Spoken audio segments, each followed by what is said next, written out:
The 1967 Eldorado is one of the most stunning cars ever designed in GM and automotive history. The car was such a seminal design that it not only influenced Cadillac style for a number of years subsequent to its introduction, but also served as the inspiration for the introduction of the art and science theme in the early 2000 era that kicked off with the 2003 CTS, SRX, and XLR Roadster. The XLR in particular was based on the 1999 Cadillac Evoque show car, which had the 67 Eldorado as its inspiration. The 67 Eldorado's gestation began in the early 1960s with a series of experimental coupes that Cadillac designers were penning for production. Cadillac management wanted something bold and daring, even to the point that they had potentially developed a single overhead cam V12 engine to fit under hood of this new Eldorado.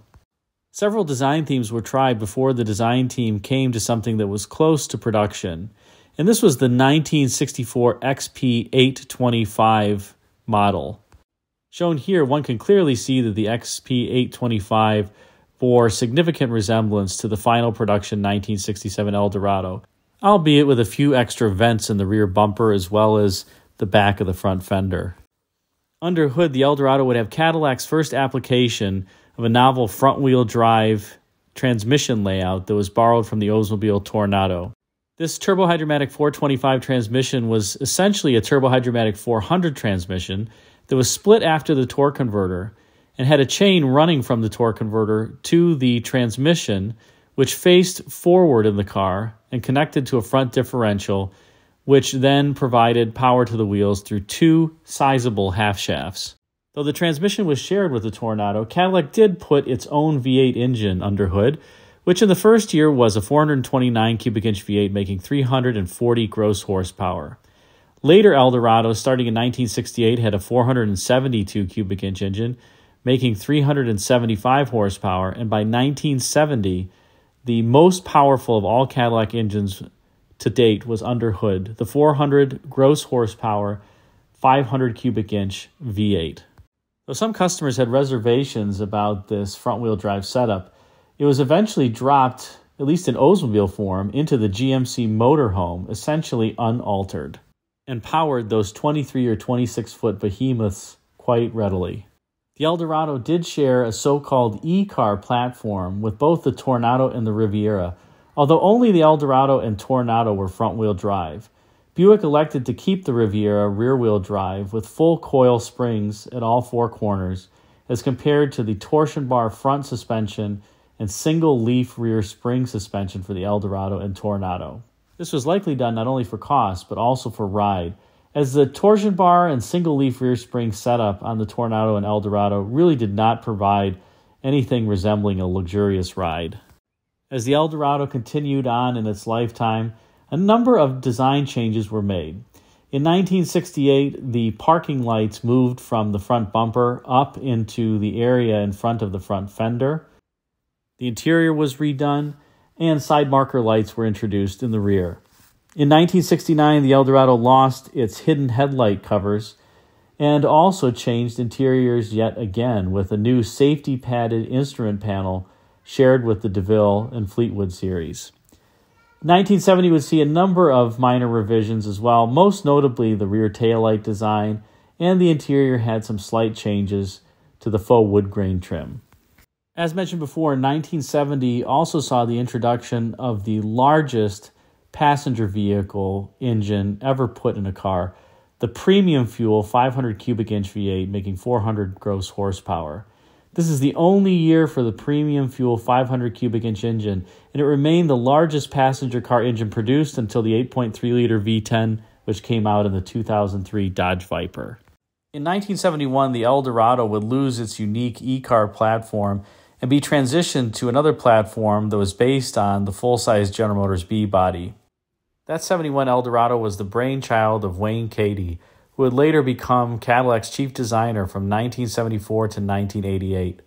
Wayne not only led the style of the 1971 Eldorado, he also participated on the design team of the 1967 Eldorado and many other Cadillac vehicles during the 60s all the way through to the late 1980s. I could personally speak a lot more about the 67 Eldorado and the various vehicle permutations from 67 to 70, especially given that I own a 1969 model. But here on Rare Classic Cars, you're entitled to something different and unique.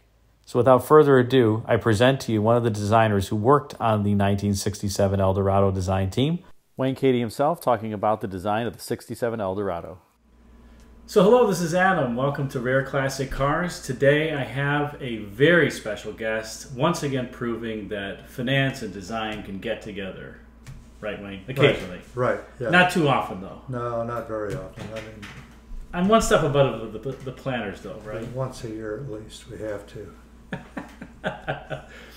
Well, great. I'm glad that you let me sit down with you, Wayne. So, for those who don't know, this is Wayne Kady, and Wayne had I would say a very significant career at General Motors for a number of decades. Maybe just tell the viewers a little bit about how you started and your career pathway there. Okay, I started at General Motors in 1961, and I was hired as a designer. I'd gone to Art Center School in Los Angeles, and I graduated in January, and I was hired. I started at, I think it was February the 13th, 1961, and being a California resident all my life, never been east of Phoenix, Arizona. I never thought it would be as cold as it was when I arrived in Detroit. I always had an interest in automobiles. As I got to understand the workings of a car. I learned to drive on a tractor. It was a McCormick Deering. I think it was called a 1020 back then, and I was probably about 11 or 12 years old, and this thing had steel wheels with spikes in the back. Comfortable ride. Comfortable ride. Anyway, I went to make a turn at the end of the row, and it was kind of sandy there, and I got the tractor turned a little bit, but not enough, and it took down a couple of mature peach trees before I could stop it. That was when you decided farming wasn't for you, right? That's when I decided to get the hell out of the farm. My art instructor told me that there was a school in Los Angeles that taught automotive art, automotive design, and that was the Art Center School in Los Angeles. So the third time they let me in on probation, and so they told me under no circumstances should you have a job either, because the homework involved or required for the school was so intense that you wouldn't have time for a job. But I couldn't afford to go without having a job, so I got a job in a service station. And the service station actually was a Shell station at 3rd and Western. And I think the guy that owned it, his name is Bill Hirsch. And so I worked about 20, 25 hours a week there. And I against school policy. Against school policies, and I still ended up getting decent grades. And we started out in a class of 36, and I think by the 3rd semester we were down to about 15. And by the 8th semester we were down to 8. And I was one of the 2 that were hired by General Motors.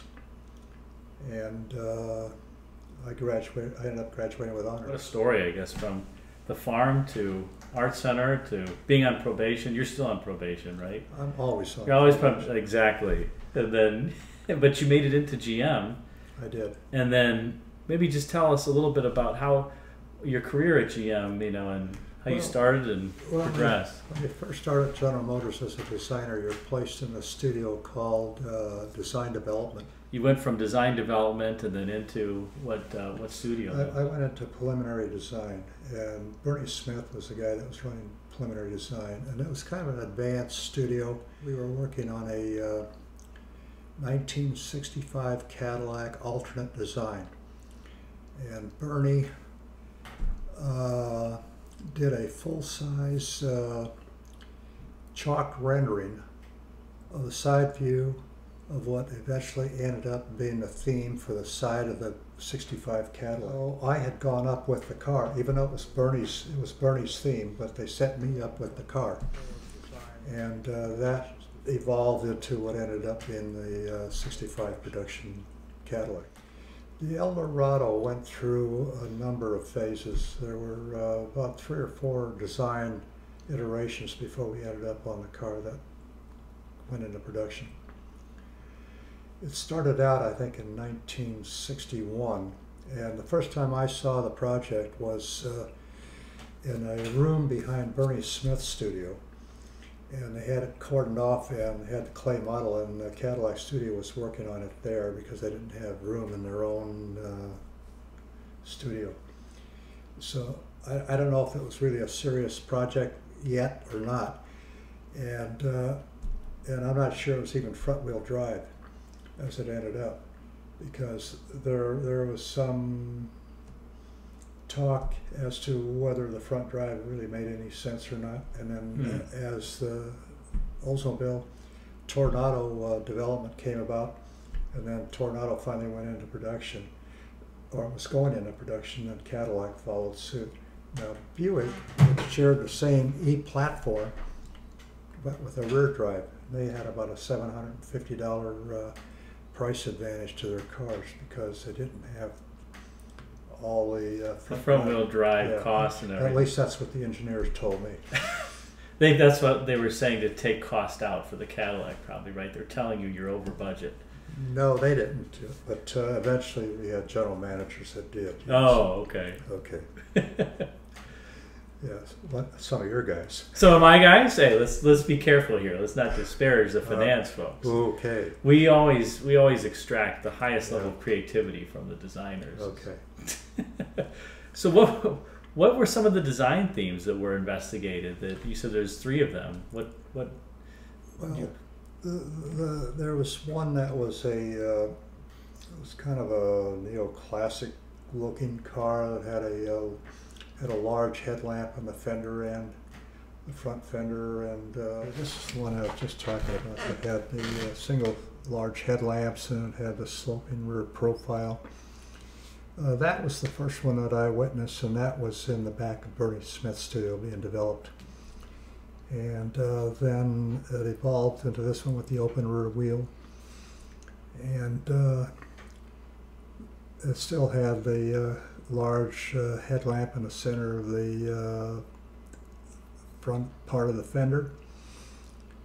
And it had a very pointy hood on it, and it had a very formal looking hood too, which kind of ended up on the production version as well, at least a version of it, not exactly.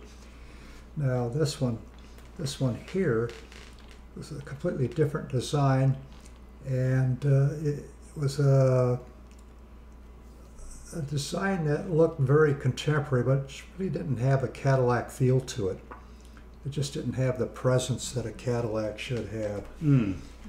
And that's how that evolved back into what we ended up with, which was the, yes, it was called the 785 or 825, I'm not sure, XP 825. And XP 825, that's just a number designated to the costs that go to that. It's like a cost center identifier or something? Yeah, cost center identifier, one of your kind of things. Yeah. Well, we have to keep track of all the costs. Okay. But anyway, that's the clay model of it, and that's the closest to what ended up. And actually, I think the tools were made off of the surface of that vehicle right there. Now, were there specific elements of the design that you participated in, or? Well, I was one of the designers on a team. There was really about 4 major designers on a team. There was a guy named Alan Young, Don Roper, and myself, and then the assistant was Ed Taylor, and the chief designer was Stan Parker. Stan Parker was the guy that kept track of the whole program, and he was the one that was there throughout the final development of the car and as to when it went into production. How long did it take to go from that first proposal to this more? Well, it was started out in 1961. I'm not sure exactly when in 1961, but it ended up in the fall of 66 before the car was introduced as a 67 model. And a funny thing about the car too, it started out as a V12. Oh, so even back then they were thinking of a V12. Yeah, gasoline like 20 cents a gallon back then. I remember when I first came here. So if you had a V12, you know, I mean, you could be a little king with that car. You wouldn't. I think it was an overhead cam V12 too, wasn't it? An overhead cam V12, single overhead cam, 60-degree V12, and that's kind of like, I mean, that justification for the long hood. I see. And even though we didn't end up with the V12, it ended up as all hat and no cattle, then, I guess, as they'd say in Texas, right? You know, not quite. I don't want to talk about Texas right now, but anyway. There's a piece of Wayne's original artwork that he did recently with the 67 Eldorado, which we'll take a look at here in a minute. But it's an amazing, design. It's pretty seminal from a number of areas. There's not really a shoulder here, as was typical during the era. No. How did that come about? Is that just... Well, that's the specific body, too, for Cadillac Eldorado and Oldsmobile Tornado and the Buick Riviera. It's called the E-body. So they had a specific body for that, for those three cars. And so tried to make it look more tailored than the production cars. Mm. And it was physically smaller and more tailored than the B bodies. And it was still, I think, 221 inches long, 120-inch wheelbase. So it's a small car, right? It's a small car. Yeah. Well, back then everything was getting bigger and bigger. In fact, at one point, I remember Cadillac Marketing took a survey and found that a lot of the Cadillac buyers had older homes and large homes, and their garages wouldn't accommodate cars getting any bigger. So that's when we started to take note of the size of the cars. Interesting. And you also participated in moving these lights from the bumper up to the fender, did you not? Or 68? I did, yeah. In fact, I might even have a sketch here showing that someplace. Yeah, that looks... So this is an original, well, this is a copy of an original. This is a copy of the original, yeah. That you did. But George Elgis was a works manager at Cadillac at the time before he became general manager. And they were having an issue with the alignment of the end cap to the fender. And so he walked the line, the assembly line. This end cap there. And found the gal that was assembling that part to the fender. And because it's a die-cast part and the fender's a stamping, it was hard to control the width between the where this attaches to the fender.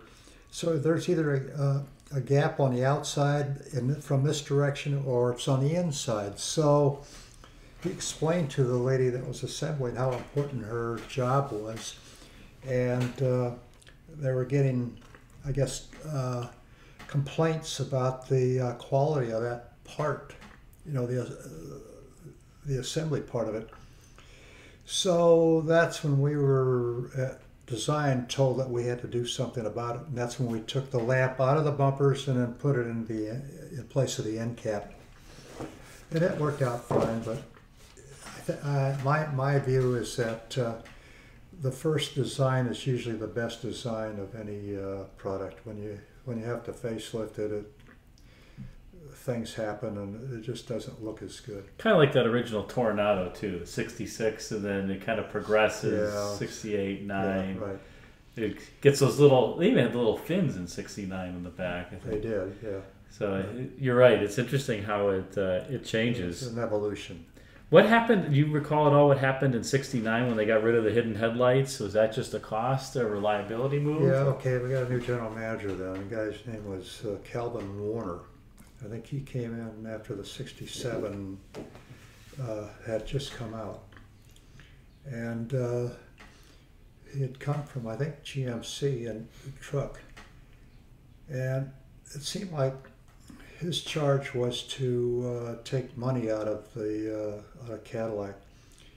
And the hidden headlamps were facing a government regulation that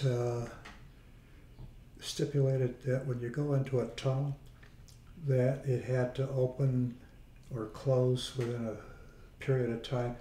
And because it was a vacuum actuated system, it would cost a lot of money to change it. Mm. So I guess Calvin and Warner looked at it as an opportunity to save money at the same time and get a difference. So that's when we went back to the headlights that were fixed. Interesting. Does that affect the design in your perspective? I think it took something away from the mystique of the first car, and it was, the hidden headlamps gave it a certain flavor that was unique, and I think it lightened the look of the car as well. Mm. And it gave it more of a tuxedo look. So in any event, by the way, this seems to foreshadow a bit the 71 design, does it not? This lamp here? Yeah, a little bit. The vision. Yeah. So that any other contentious points do you recall over the design of the car that were either from a cost perspective or from a design perspective that the team really wrestled with? Well, I think the D-line kind of evolved. It was a faster D-line. It went from one. And when you say D-line, you mean this back roof? Yeah, right. Area. That's kind of what gave it a formal look. We were trying to make it more formal looking and not, as just a sporty car. The car was marketed as a personal luxury car, so it had to have some luxurious feel, like the bigger sail panel. They give you a little bit of privacy if you're sitting in the back seat. That I never would have thought that would have been the consideration for that. Incidentally, that rear window, instead of it going down, it slid in and out of the sail panel. And I remember in the first year in '67 that you got power windows standard only in the front windows, and you had little cranks in the back. I've seen some Eldorados with it's like a little crank only for the back window, only '67. Really? Yes, non-power. I'm not aware of that. Wow, that's one of those decisions that I clearly, I look at and say that one of your guys. That's right. That was an astute decision. Okay. All right. What is this one here? I'll hold this one up for this. These are some idea studies of different varying D lines for that car before it was settled on the final. Like the wheel flares and the shape of the wheel openings, and the vertical roof profile and the vertical D line. Wow. Now here's one with a little different take on it. And there's kind of a little bit of a start of something that we ended up with on the 80s Seville. I recognize that. I recognize that diving line too, kind of starting at the, near the cowl there. Yeah. And the standoff rear fender. So we were going through a lot of things. I'm not the only one who designed stuff like that. There were a lot of iterations, and when you're designing a new car, you go through a lot of ideas, and it's the more ideas, the more thoughts that designers inspire each other. You throw out an idea, and then somebody gets a thought off of that, and they make something else off of it, and before you know it, it's a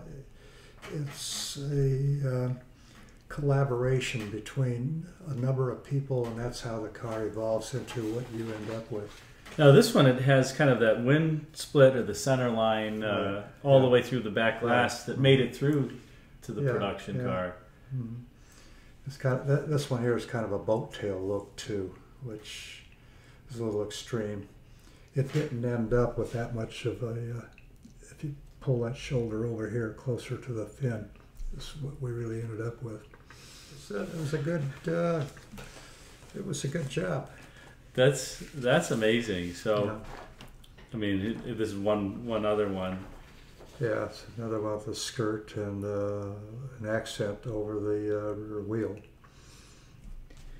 So the Eldorado was, I mean, it must be a car that I guess the team was extremely proud of when it came out. Oh, yeah. Does that look like 65? It does, yeah, 82365. Okay, chances are the car was pretty much put together by the time. But we continue to develop ideas and designs in case something happens. You always have backup.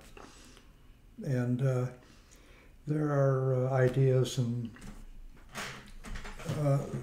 there's always something, you know, that might inspire somebody else into another direction. Like this here, rear quarter panel, kind of ended up on the Monte Carlo kind of thing. That's right, the 70 to 72, yeah. And what happened was that the vice president at the time was Bill Mitchell, and he would come in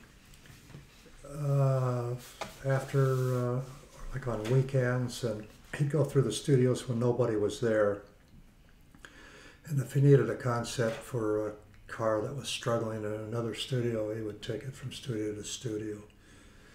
Because he was the only one who could probably pass between. Yeah, well, he's the one that was responsible for the final design, and he had a good record when he was there.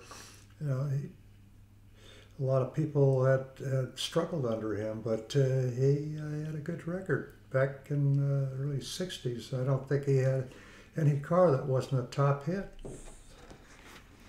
Those are concepts that different directions that we'd.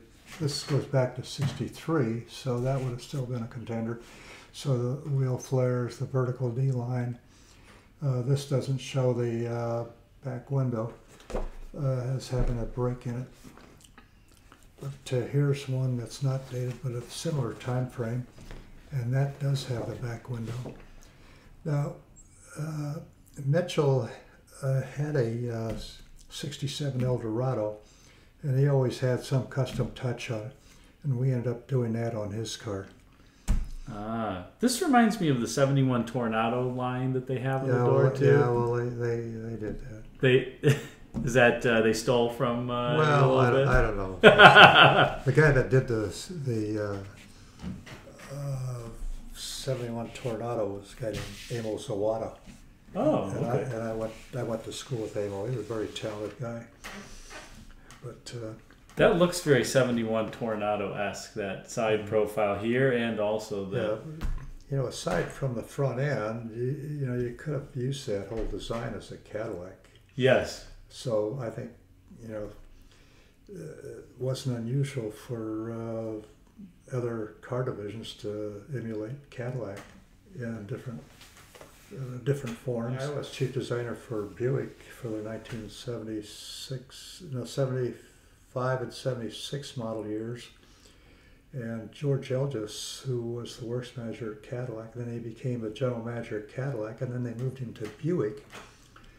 And while I was at Buick, I was redoing the Buick Regal Coupe, and we had a limited budget on that, and we were able to get quite a bit of change because we had to carry over a roof and we had to carry over an underbody and a cowl, but we had common doors with Oldsmobile, and Len Casillo was the chief designer at Oldsmobile at the time. And he was doing the Cutlass version. I was doing the Regal version, and we had to share a deck lid. We got a whole front clip for each division, and Al just wanted me to put a Cadillac Eldorado taillight on that Buick. Hence the very thin. Very thin. Yeah, so that's what we ended up doing. I mean, it ended up being, I think, an auxiliary lamp because the main lamp was still a horizontal lamp. Well, Wayne, thank you so much for sitting down and sharing a bit of your story with the viewers. And there's plenty more that we can discuss too. Some more controversial cars, if you will. But I really appreciate it, and thanks again. You're very welcome. All right. Good talking to you, Adam. Thanks for watching this video on the 67 Eldorado, including an interview with Wayne Kady, who was a member of the original design team and subsequently led Cadillac design from 1974 to 1988. If you enjoyed the video, please be sure to like, comment, and subscribe, as that helps the YouTube algorithm serve it up to more viewers like you. If you really enjoyed it, hit the super thanks icon, which is the heart-shaped icon at the bottom right of your viewer with the $sign in it.